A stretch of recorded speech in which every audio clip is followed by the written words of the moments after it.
How you doing, man? I'm good, man. I'm having a Yeah. good break with the family in Kansas City and got some shows. Well, basically, just shows tonight. To, basically, for next 5 days, I'm doing spots. Nice. Are you Opening for doing that some. all in Kansas? Well, some are in Missouri, but yeah, it's Oh, like a okay. 2 hour drive away. I'm excited. Do you know Mike Kaplan? No, sounds Mike familiar. Mike Kaplan, he's older comic, was on Last Comic Standing back in the day. Opening for him, and then I'm opening for TJ Miller on in the 30th and 31st. Oh, that's cool. Mhm. Nice. New Year's Eve show. Oh, sweet. I always love doing those New Year's Eve shows. Dude, I don't think I've ever done a New Year's Eve show. Really? Oh, it's Yeah. fun. I mean, the only annoying part is like having to, unless I guess it depends on when the show starts, if it like leads right up to midnight, but like trying to time that kind of like Happy New Year, like Yeah, that yeah, perfect moment. It's like when yeah. you like produce a comedy show and it all goes, you're like, there's no bumps, nothing went crazy. We got right to the end. Everyone had a good time. Like, We had tickets sold. yeah. I So love yeah. that. So did you This start comedy in Missouri? I, technically I pretty much started in New York, but Mhm. like I think my first sets ever were in Kansas City and in North Carolina where I went to school. Like first sets ever for stand up, but Yeah. yeah, I started in New York, like truly like actually doing it. I started in New York. Right. Like Which doing it has like consistently every night. yeah, which has its drawbacks and its benefits. Yeah, no doubt. Because I had that in my head too of like, well, if I move to a bigger city, like I started in a smaller area in Ontario, a Mhm. smaller city where I had to drive like an hour to do any spots before finally moving to Toronto, where I knew that I could do more spots every night. But I'm like, I'm Right. happy that I spent some time outside of the city because there is that thing where it's like maybe a booker saw you really early on and that's like their impression of you, Yeah. Oh my God. Yeah, yeah. and then you're like, no, I swear I've gotten better. You're like, it's been Dude, 7 years. Like, let me it's audition so again. that's Yeah. so funny. That's so accurate that like there's some comics where I'm like, hey, why do I just bomb whenever they're there? Yeah. We have that like comic you kind of look up to or respect who Oh, like that's the worst. for some reason they only ever see you have a bad set and you're like, the hell, man. I have good sets. I'm not. I just had JJ Whitehead on. He opens for Jim Jeffries, and Mhm. he was talking about when he was doing comedy in Scotland back in the day. Brian Hennigan, I don't know if you know who that is. He used to be a comic in Scotland, but now he Yeah. manages Doug Stanhope.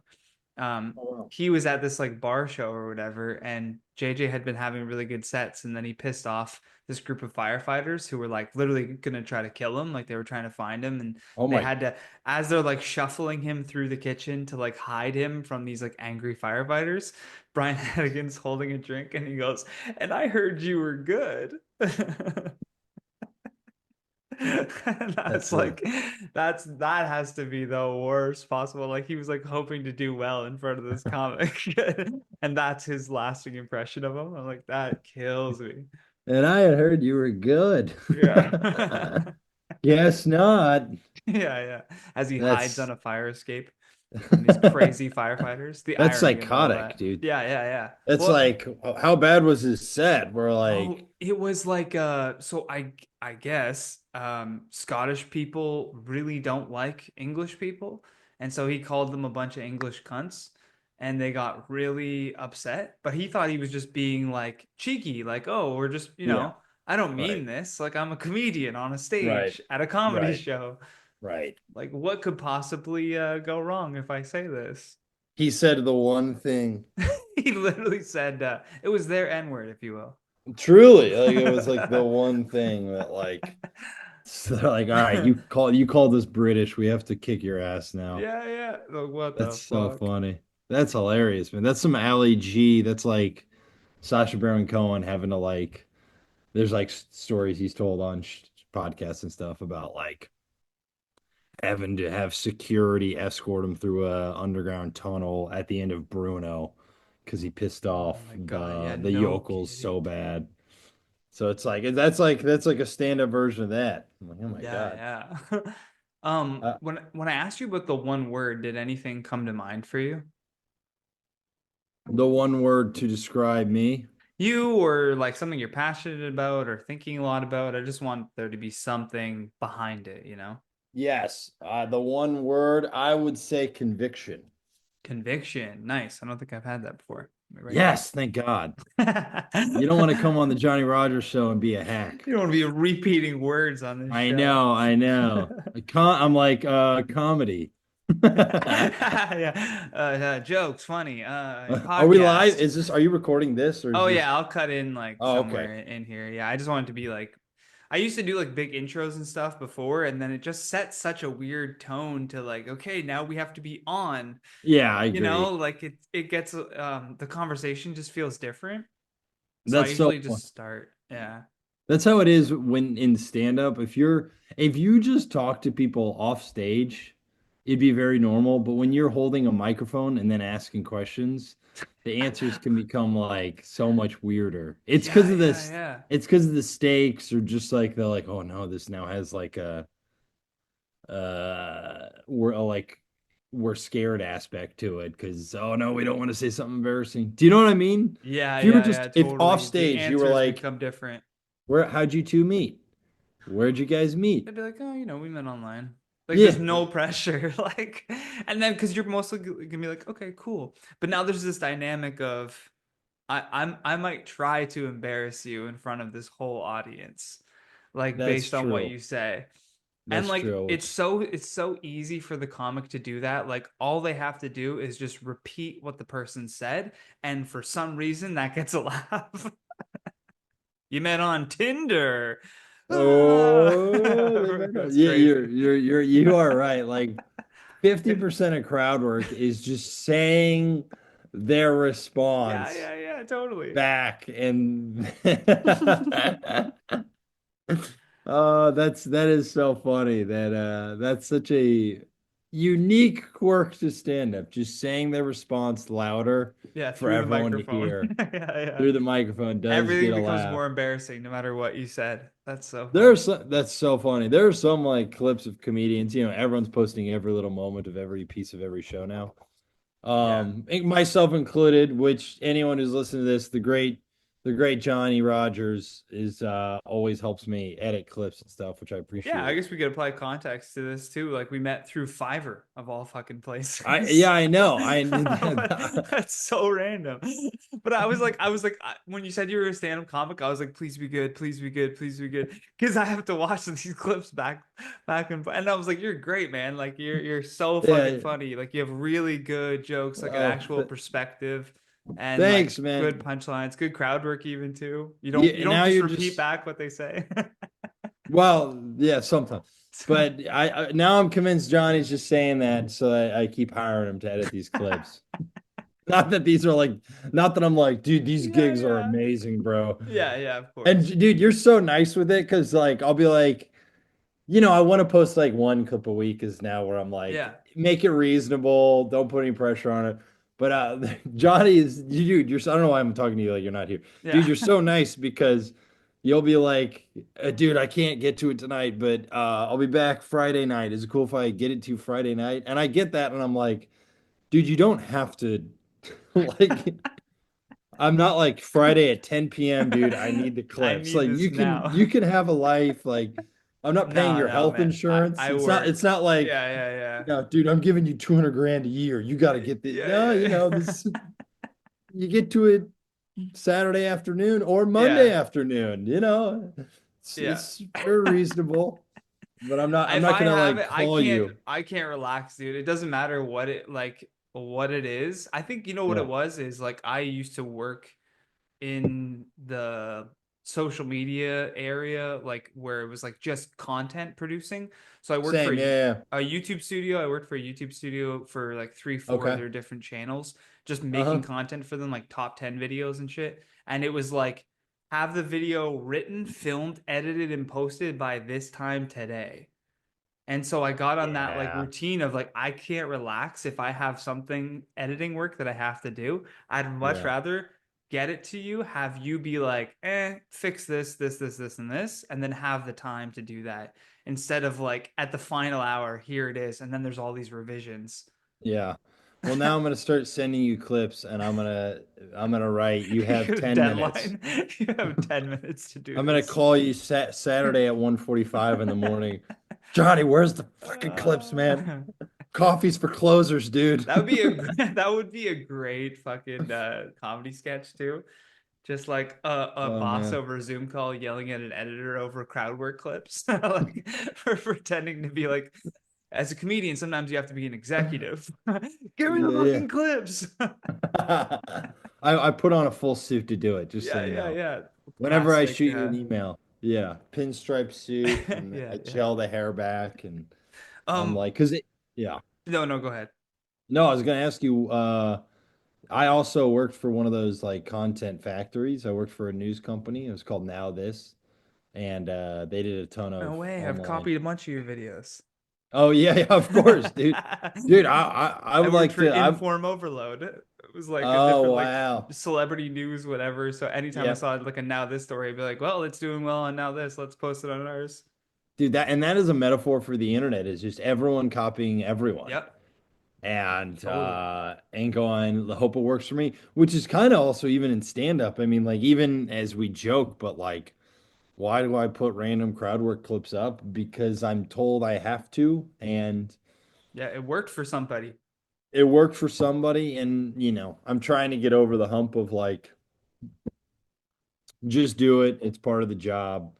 And, who can, if you think it, I'm not going to put up a clip where I'm doing bad. Yeah, of course. I'm not going to put a clip up. Yeah, I'm not saying everything I've posted is like, oh my God, mwah, this you is should though. That'd be peak. great. Just just only post. Have a separate page called Brett's Bombs, and it's only you bombing. It's only you going, okay, what's next? What's next? Well, there'd be a never-ending supply, and then you'd get hired a lot, Johnny. You'd be, There we you'd go. be. That's This the would whole become, this is the whole this is more of a business call. yeah, this would be a full-time. That would be a full-time gig for you. Every Cutting other up all these day, I bomb got another clips. bomb for you, Bucko. So funny. Oh yeah, I should mention too, like I thought it was also crazy that like so I'm editing one of your stand-up bits Oh yeah, and you make an aside of oh, you guys liked it when Sharif did that. yes, And I don't yeah, think yeah, anything yeah. of it, right? I have to type in his name and everything, whatever. And then this PR agency sends me an email and they're like, hey, we like heard that you're like a Canadian podcast, you're getting people on. Like, we have some clients. Like, do you want to pick from any of these clients to do an interview with? And I see like Sharif Johnson, comedian, NYC. I'm like, okay, cool. Yeah, let me talk to this guy because he's probably the one that I could have the most rapport with. We're both comics. Like, there's something Yeah. there that I can talk to him about. And then I realize it clicks when I'm like, Sharif, Brett mentioned Sharif. I'm like, how many Sharifs do In is there? comedy, You it's know what I not mean? Like, it's not a not that many common Sharifs name. in comedy. It's not that Yeah, many yeah, not many Sharifs in comedy. And then I was like, oh, dead ass, that's literally Sharif Johnson. So when I mentioned that to him, his mind was just blown. He's like, Brett's my boy. Like, yeah, I know, dude. Sharif, that's not even like a comic I've done a gig with. yeah, Sharif's one of yeah, my best friends in comedy, and is like just one of the best, just one of the best all around yeah, dudes. So and that's so funny that from a clip, me referencing yeah, a comedian who, Sharif, who performed also on the show, and like, and just from referencing that, you're like, hey, just take a shot in the dark. yeah, yeah. Like, Literally you same know, guy. you're both New York comics, and there's not that many Sharifs. That's so funny, man. That's And then awesome. it gets even crazier, right? Because like Yeah. Christmas morning or whatever, my girlfriend has a sister that lives in New York, and so we're talking about like, oh, maybe next year we'll like go visit her. And I was like, oh yeah, and I Mhm. know some comics now that live in New York that we could like hit up and hang out or whatever. And Yeah. uh and then dude, as I'm like Sharif Johnson, perfect example. He said, here's my number, like hit me up, whatever, like let's hang. And I was like, cool. As I'm saying that, he texts my phone and says, like, hey man, happy holidays. Like, hope you had a great day. Literally like 2 seconds after, I was like, yo, what the fuck is going on? Like Sharif this Sharif simulation that is we live in. I know. And I will say Sharif is uniquely, truly one of the most like effusive, gregarious dudes I know. Like I did a gig, he was headlining a club in Ohio called Wiley's, and so he brought me along to feature. And I remember he had done the club like a year or so previous, year and a half or something like that previous, right? And they brought him back. And so we go to like, he's like, oh, there's a good Chinese spot nearby. Yeah, let's go get it. And so we're before the show, right at the Chinese spot. He walks in, and to the Chinese lady at the front desk, he's just like, "Yo, what up, Ming Ling?" And she's like, "Sharif." They You're like, oh, basically he dap goes it there a up. lot.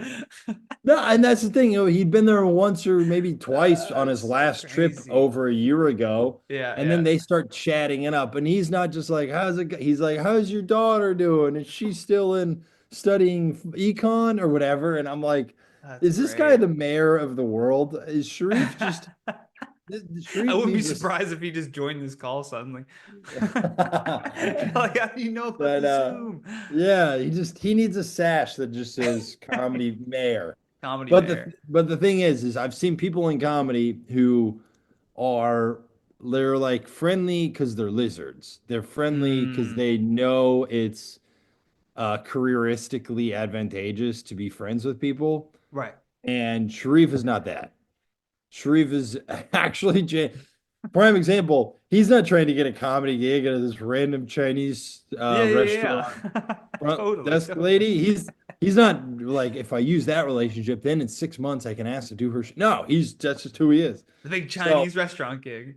he's just that dude, and yeah, I love that guy, man. Wow, So that's great. that's a good comedy connection, as far as just like you're editing a stupid 1 minute crowd work clip, and then Uh, maybe a week or two later you're interviewing.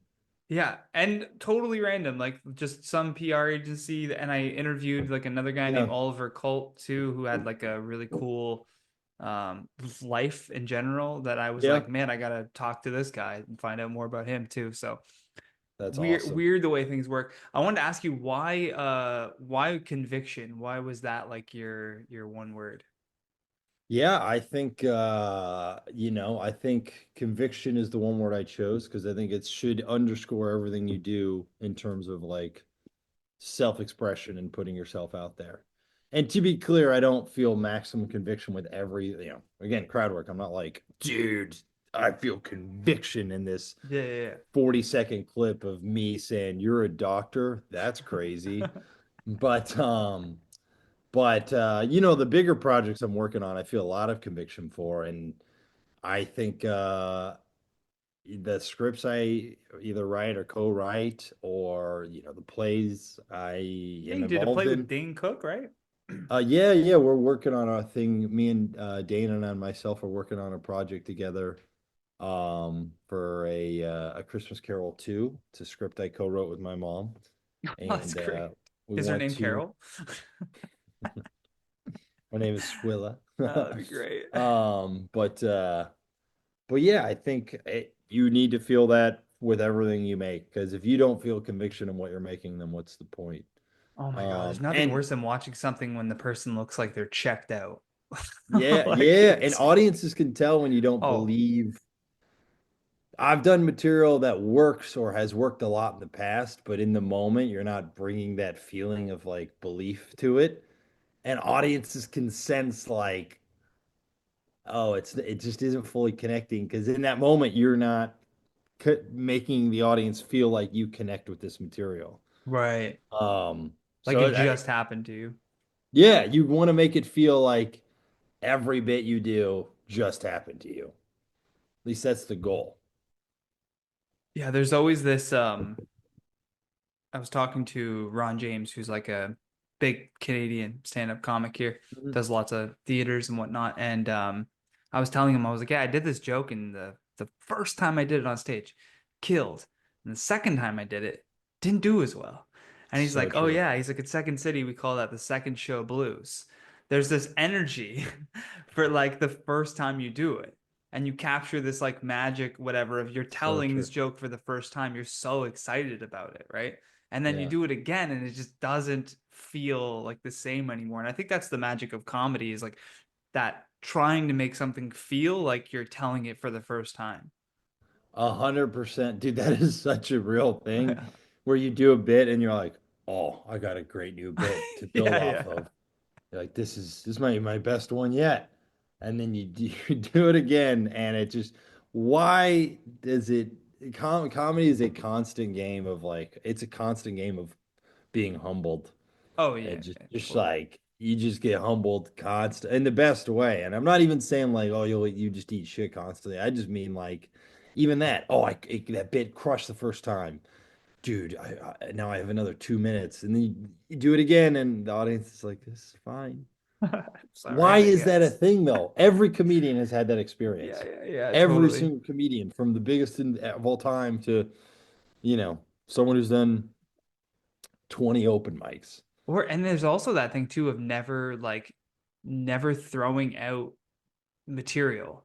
Like it's Mhm. something older that like didn't work at the time because I've had so many bits that I wrote like really early on and I couldn't do anything with it. And then like years later, I'm like, oh, I know how that should end. Like it's so obvious. But then I could not see it for the life of me. I Have you know. ever had that? Have you ever had like an older bit that you've just like found and revived, or maybe a bit you've been doing for a while where you just saw it like from a new angle? Yeah, I mean, I've even had stuff like that. I filmed another special this past summer. I And love the name of your first special name too. oh, thank you. Yeah, man. I I'll would. put that up in the promotions at the end. Oh, I appreciate that. Son. Sorry, the dogs are barking. It's all good. Um, but yeah, I the special I filmed, which by the way, I'm super excited for. I filmed it at a public library, Nice. and it Did you was whisper the whole thing? It's just an ASMR comedy special. I was on the subway the other day. Are you guys fucking Yeah, that's my comedy. I just, um, but it's funny after taping something, and it was one thing I'm proud of about it is it wasn't at a taping hmm in terms of I didn't. It was just a show I was booked on. I was doing one of the don't tells, Oh, and cool. not one of their filmed ones, just one of the, and yeah, and um. the show was awesome. It was one of those shows where you feel like that was a magically good show. Like the crowd was like really hot, and you know how it is when you get a hot crowd, it only makes you better. And so I think I was like probably, on some level on that night, partially because they were such a good crowd, and also partially because I'm just like a visionary genius. And so no, but it was kind of cool because the set ended, and then Jeff McBride, another great comic, he has a nice camera and he filmed it. Oh, sweet. And Lucas Connolly, another phenomenal New York comedian, and both those guys are good friends. Lucas said a really nice thing to me. He goes, Brett, I think that was better than 99% of stand-up I see recorded. Wow. You should just release that. And I didn't even think of that. And, one thing I think that turned out so good about it is like it's not a taping. So I'm really present. hmm And if it was a taping, I probably would have been more in my head on like cement the bits. But because it was just a show, I was very present, and I wasn't trying to like, I have to immortalize the stand-up comedy as I wrote it. Yeah. And so I say all that to say there are bits I've still been doing that were recorded on that I'm like, shit, I got that bit better. Like, ah, crap, I thought of like four new tags, or We I got to got a be able to new, like re-release bits, but just have remix and brackets on the side of yeah, it. yeah. Oh, this is the Revise. remix to my whale bit. Yeah, exactly. It's like a Kanye for an album or two was like kept Yeah, that's what Taylor Swift uploading the does. She just songs. re-releases it. There'll be Brett's version. Yeah, there you go. That's a great name too. And I'll say I didn't work with Dr. Luke. Who is it? What is the name of the producer? Dr. Dr. Luke. Scott. I don't know. She has like, that's why she did the Taylor version. She had Oh. because some of that guy. perv or creep or Some something. pervert. And like She's like, he fuck had the you. masters on the previous versions or something. That stuff's so crazy that like could you imagine someone had like what would be like a comedian's masters? Like the writing, I guess? Or Yeah, I like guess. I mean, your voice is like the performance of it. I guess your masters would be like your writing. Like imagine someone just had possession of your writing because they produced your special. That would be fucking awful. those contracts probably exist in comedy. Oh, yeah, I bet. Yeah, I yeah, for sure. guarantee there's someone Someone was early telling me about, on. dude, someone was telling me about like a early contract they were sent. It was one of those comics who, or like former comics now, just booker. He books a ton of one-nighters and the brewery one-nighter circuit, and That's a which is big nothing wrong. circuit nowadays, even here. Nothing wrong with it. The Hey, you got it. breweries. The brew, and dude, I've produced and been booked on Yeah, and they're continue great to be booked shows. on It's my fair shocking. share of.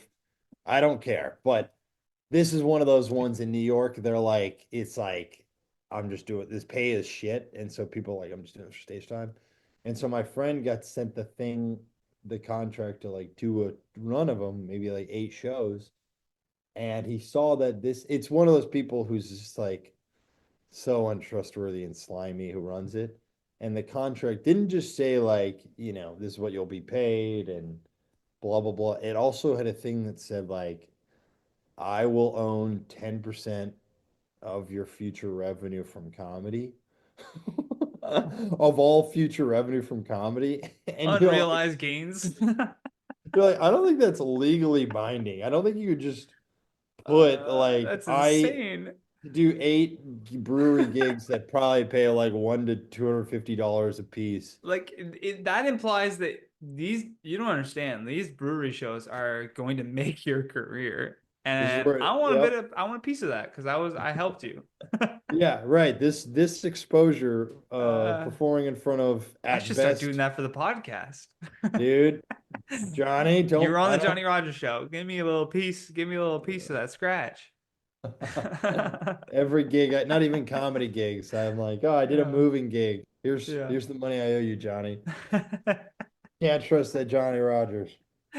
It's so funny. But no, that's just I mean the That's amount of. wild. Yeah, there was my friend was like, I guess I'm not doing the gigs because I'm not signing this just in case Yeah.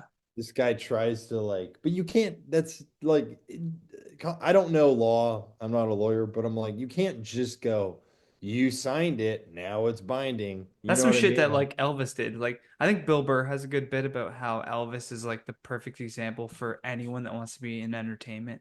Like he Yeah. let his manager screw him over. He got fat, like he bought a gun and then he like died on the toilet. Like, like this is like he like went to the max of everything that you could do as like a famous person, right? That's Like so he funny. got completely fucked on his contract. Like he had to do a Vegas residency like to make up for all the money he had lost. It's just like a That's perfect so, example. that is But so funny. He speed ran, he really did speed yeah, run like he's the, entertainment Jesus. he is entertainment Jesus. And, He died for our sins. and then, oh, that poor Elvis, man. Ah, What a like great, brutal. I had a like my first early run in with someone trying to scam me in entertainment. I remember this like acting agency. They were yeah. acting slash modeling agency, so they didn't have to go by the actors union rules because they're technically not a full acting agency. They're a modeling agency that will find you acting gigs.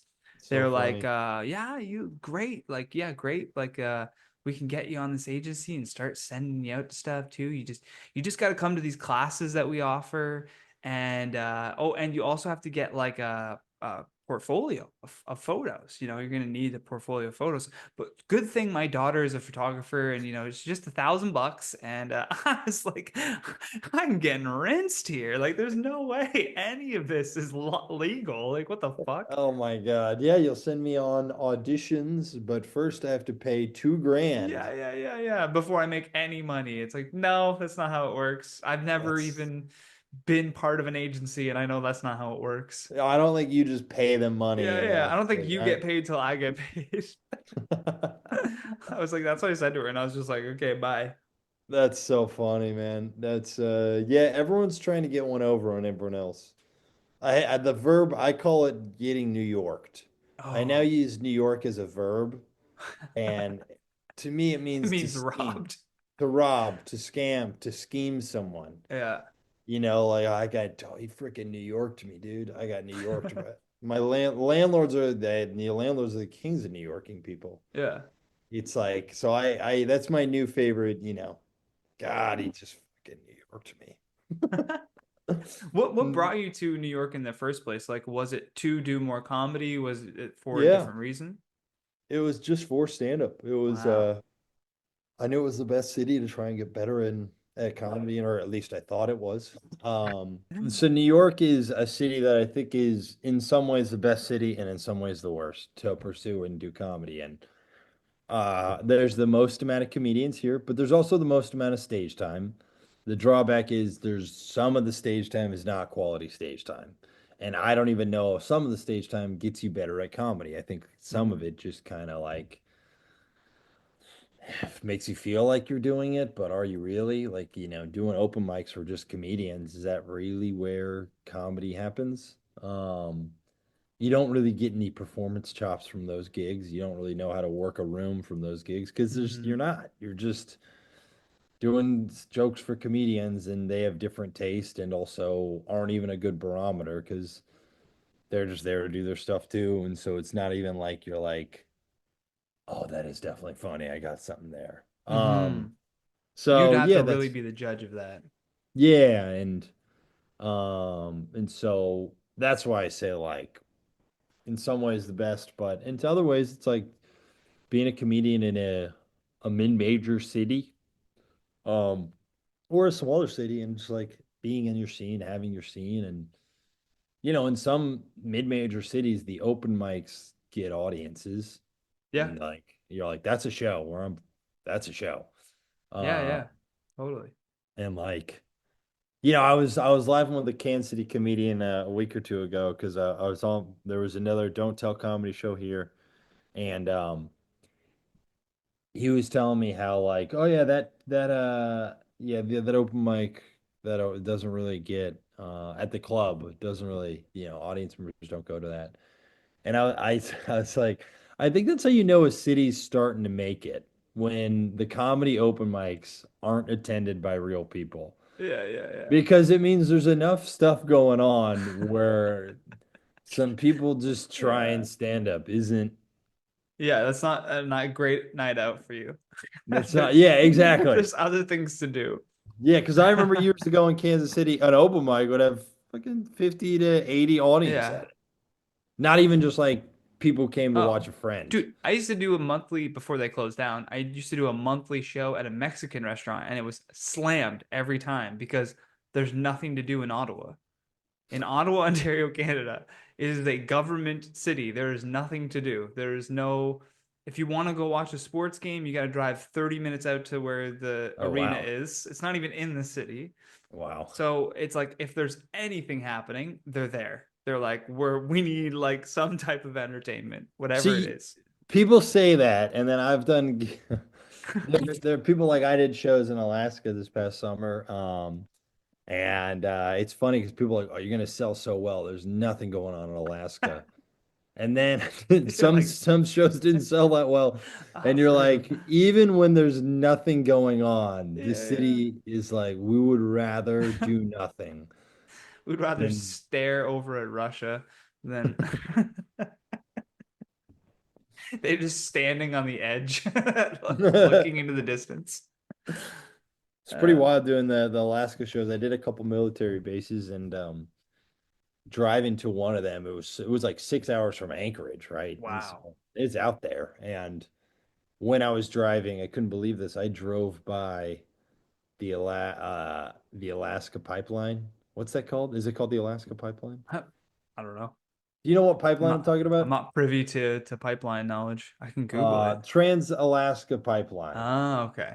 It is a pipeline that is the one there was like protests at it for a long time. God. Do you Imagine remember being that? so unemployed that you have time to go to Alaska and protest. I wish I I had mean, rich parents like that. That's crazy. that's funny, man. A lot of the protests they're just subsidized Yeah, yeah, by totally. parents. And it was fun driving by a pipeline though, and I was tempted to put on Instagram driving by the like transatlantic pipeline.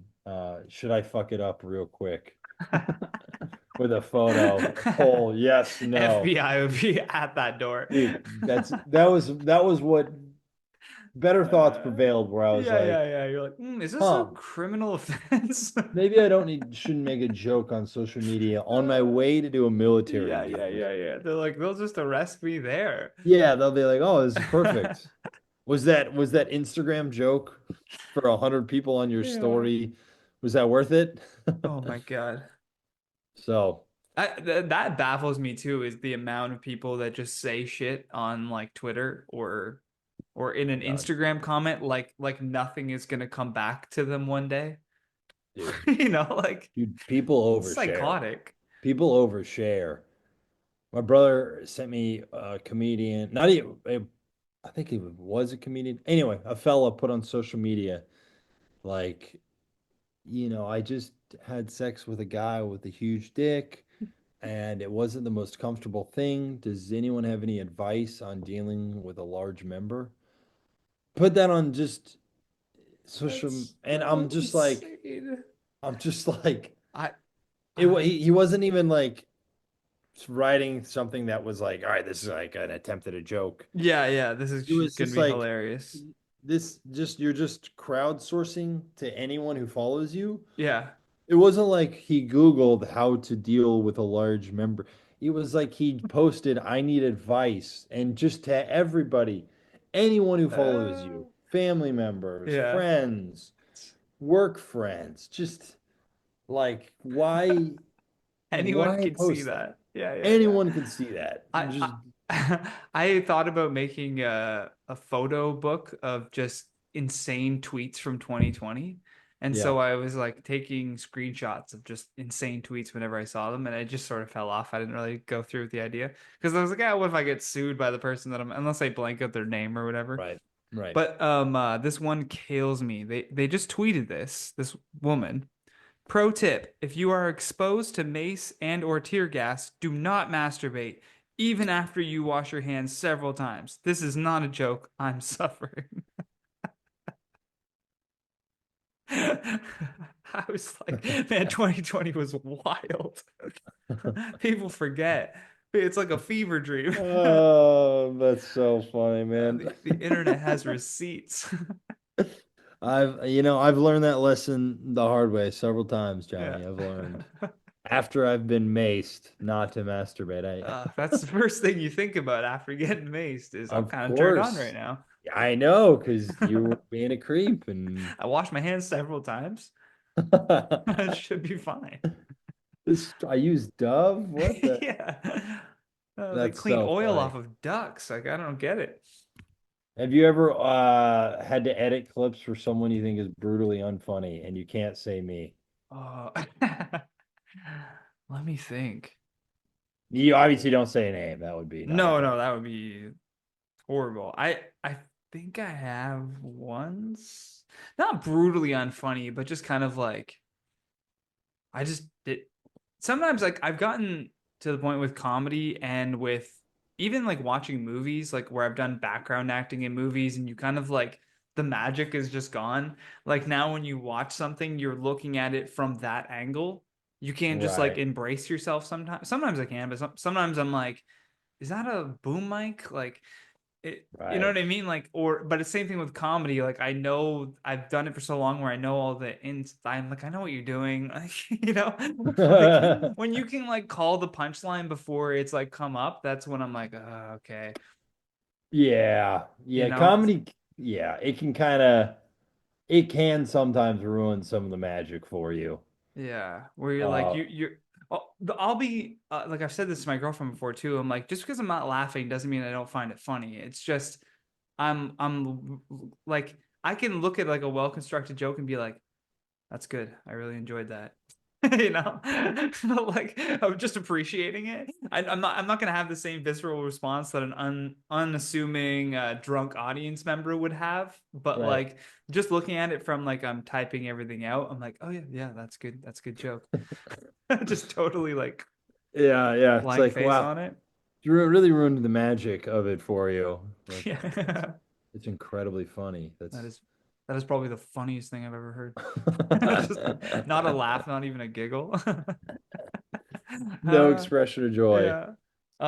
Brett, there's one question that I always end every podcast with, and it's essentially what advice would you give to your younger self? But I like to add a bit of context to it and more of a situation. I want you to think of you at 15 years old, Oh, okay. who you were at that time, where you were, what you were doing, what was happening in your life, and the phone rings and it's you now on the other end. And you can give your younger self a piece of advice. It's not going to impact your life whatsoever. Your life is already set in motion. Mhm. What advice do you give to your younger self? Uh, buy Bitcoin. It's just a no fun answer. I hope you have that in your universe. I'm like 15-year-old me is like, what is that? I'm like, Yeah. it's just in like 5-ish Write years. it down.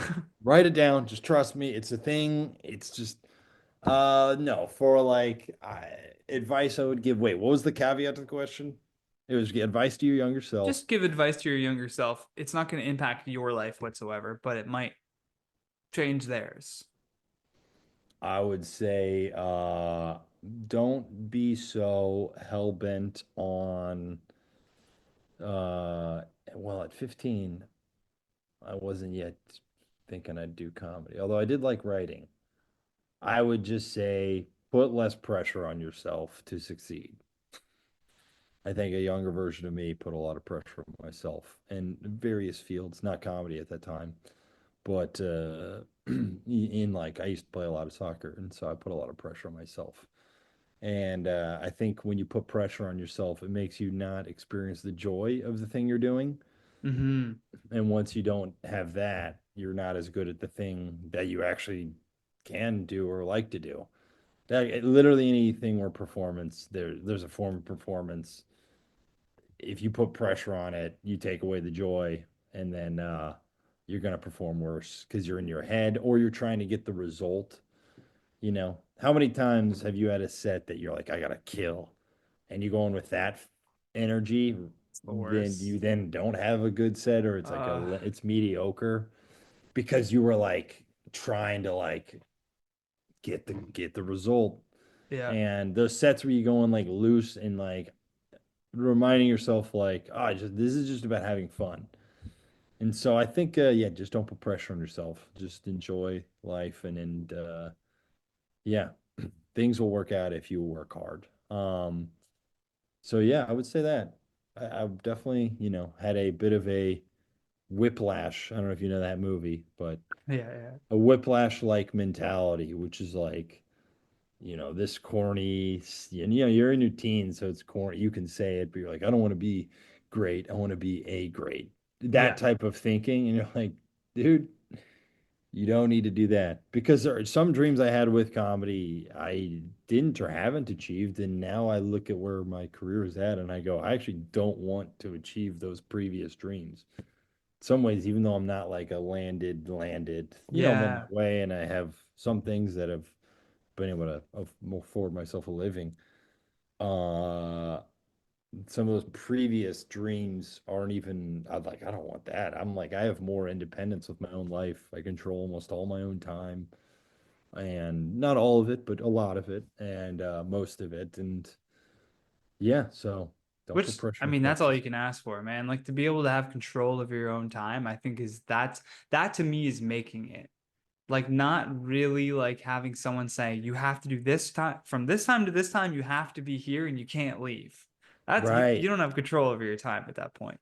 And like 100%. everything else is just a cherry on top to having control over your time because that's all we have. Like that's the time is the great equalizer. Like no matter how rich you are or how great you are or whatever, it's like everyone's time is up at a certain point. So if you can control your own time for a majority of that, Right. that's it, man. That's all you could ask for.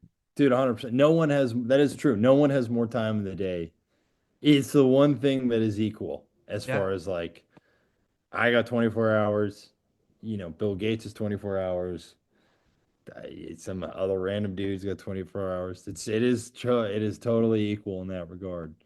Um, obviously my time is incredibly valuable, which is why I'm charging you to be on this podcast, a great sum of money. Yeah. Well, It's you're in the about to get invoiced contract. hard. Not the invoice. I'll get on the promo then. BretRaybould.com. Is this still your active website? You can watch the hour special. You can Hmm. invest in Brett coin. Yeah, that's I got a bunch of projects coming up. I'm very excited about my 2025. We're gonna be bringing back the hit off-Broadway show I co-wrote and co-star in with a great man and comedian named Dean Edwards. And Funny yeah, clips from that one too. Racism solved. You're welcome. It's great. yeah, it's I'm really proud of it. The show's really special, and yeah, I appreciate anyone listening. I'm gonna release my second special next year. I have an animated series I'm writing right now for Tubi, the streaming service. Oh, cool. I got the You need script. voices. I do voices. No, I'm just Yeah, kidding. do you? Oh, really? No, I've always wanted to do voiceover work, but Oh, it's the best. in Canada it's crazy because I'm just shouting out, it's at Bret Raybould on Instagram. Check out the podcast at Better Halves and Bret Raybould on YouTube. All these links are in the description. In Canada, when it comes to like cartoons and voiceover acting, there's like 6 people and they do Yeah. everything. So to like break into that, one of those people have to go. You know what I mean? They got to do something, or they have to pass, or they have to quit, or Right. it's like they don't take any chances with anybody. They're like, these people do 100 voices, we'll use them for 100 projects. That's really It's funny. so crazy. Come on, that guy again. So anyway, I'm gonna hire one of those 6 people, Yeah, and totally. You'll get them too. They'll well, do it. no, but I appreciate the time and Yeah, lots man. of exciting stuff. I hope people follow my page, and if you don't, that is okay too. Well, man, it was great chatting with you. I'll send this link to you whenever it's out. Yeah, dude, take your time on it. Yeah, I take a I'll have Zoom it by the from. end of the day, I swear. You've been listening to The Johnny Rogers Show. New episodes air every Friday at 8 p.m. Eastern Standard Time.